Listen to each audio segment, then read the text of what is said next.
ದಕ್ಷಿಣ ಕನ್ನಡ ಮೂಲದ ಅಡ್ವಾಯಿಯ ರಘುರಾಮ್ ಭಟ್ ಬೆಂಗಳೂರು ಭಾರತದ ಕ್ರಿಕೆಟ್ ರಂಗದಲ್ಲಿ ಆ್ಯಸ್ ಎ ಲೆಗ್ ಸ್ಪಿನ್ನರ್ ಆಗಿ ಮಾತ್ರ ಅಲ್ಲ, ಕೋಚ್ ಆಗಿ, ಮೆಂಟರ್ ಆಗಿ ಮತ್ತು ಕ್ರಿಕೆಟ್ ಅಡ್ಮಿನಿಸ್ಟ್ರೇಟರ್ ಆಗಿ ಈಗಲೂ ಭಾರತೀಯ ಕ್ರಿಕೆಟ್ ರಂಗಕ್ಕೆ ಅದ್ಭುತವಾದ ಕೊಡುಗೆ ನೀಡ್ತಾ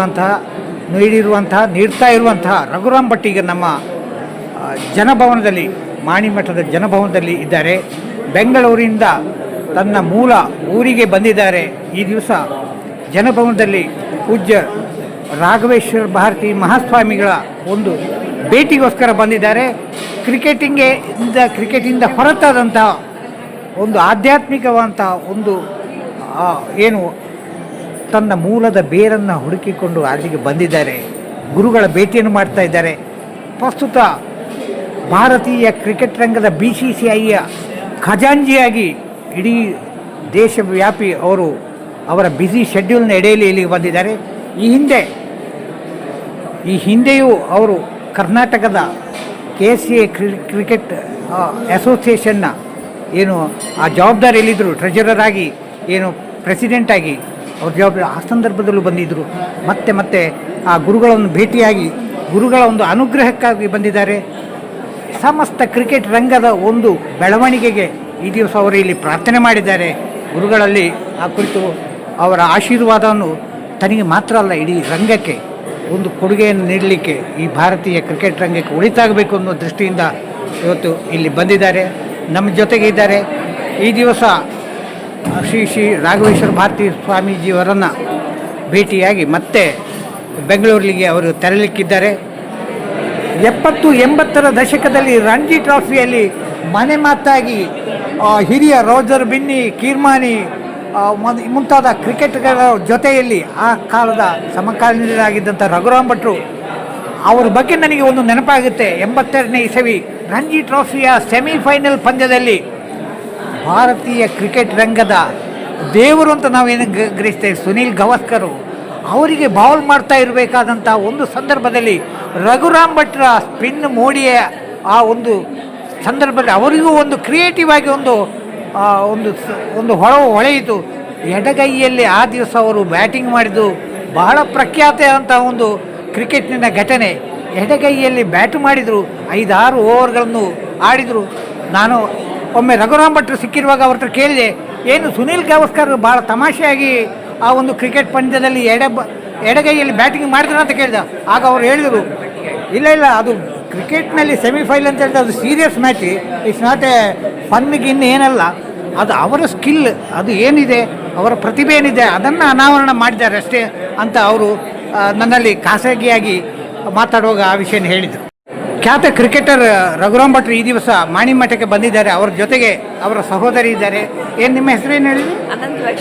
ಅನಂತಲಕ್ಷ್ಮಿ ಅವರು ಬಂದಿದ್ದಾರೆ.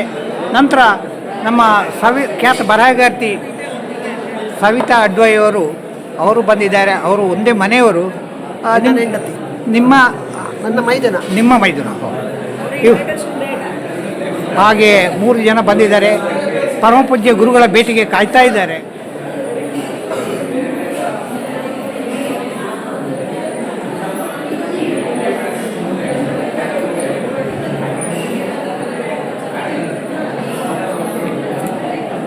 ಖ್ಯಾತ ಕ್ರಿಕೆಟರ್ ರಘುರಾಮ್ ಭಟ್ ಅವರು ಪ್ರತಿ ದಿವಸ ಅವರ ಮನೆಯಲ್ಲಿ ಪೂಜೆಯನ್ನು, ಅಭಿಷೇಕ ಇತ್ಯಾದಿ ಸೇವೆಗಳನ್ನು ಮಾಡ್ತಾ ಇದ್ದಾರೆ. ಈ ದಿವಸ ಆ ಶ್ರೀರಾಮನ ದರ್ಶನವನ್ನು ಮಾಡಲಿಕ್ಕೆ ಬಂದಿದ್ದಾರೆ.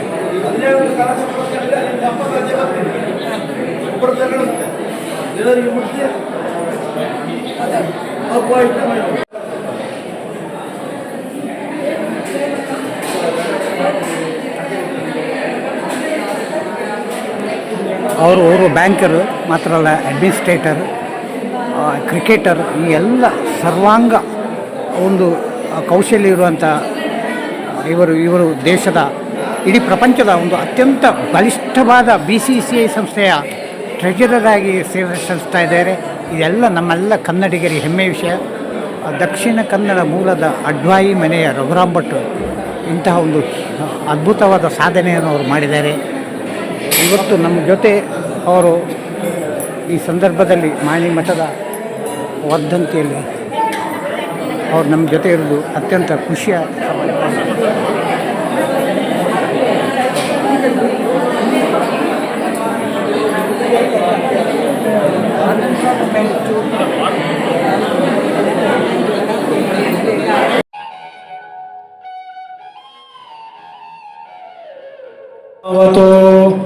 ಅವತು ಮಾಂ ಅವತು ಭಕ್ತಾರಂ.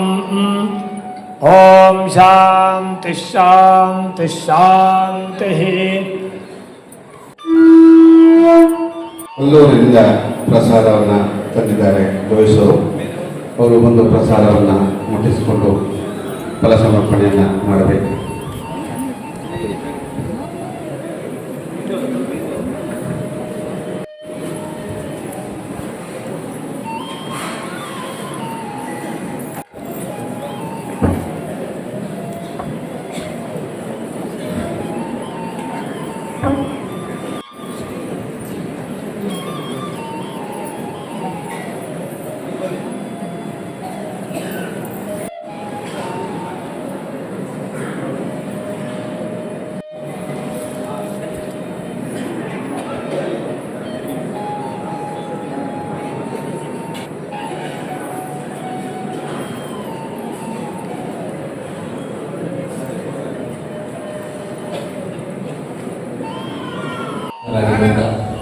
ರಘುರಾಮ್ ಭಟ್ ಅಡ್ವಾಯ್ ಇವರು ಇದೀಗ ಗುರುಗಳಿಂದ ಆಶೀರ್ವಾದ ಪಡ್ಕೊಳ್ತಾ ಇದ್ದಾರೆ.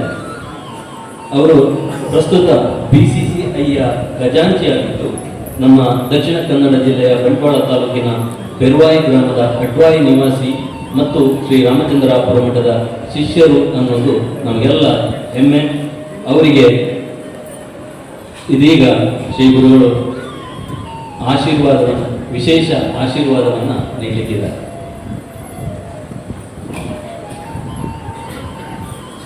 ಹಾಗೆ ಇಂದು ಸ್ಪಿನ್ನರ್ ಆಗಿದ್ದ ಮತ್ತು ಪ್ರಸ್ತುತ BCCIಯ ಖಜಾಂಚಿ ಆಗಿರುವ ಮಹತ್ತರವಾದ ಹುದ್ದೆಯನ್ನು ಗಳಿಸಿರುವಂತಹ ಅಡ್ವಾಯಿ ರಘುರಾಮ್ ಭಟ್ ಅವರಿಗೆ ಗುರುಗಳು ಆಶೀರ್ವಾದವನ್ನು ಮಾಡ್ತಾ ಇದ್ದಾರೆ. ವಿಶೇಷವಾದಂತಹ ಆಶೀರ್ವಾದವನ್ನು ಮಾಡ್ತಾ ಇದ್ದಾರೆ.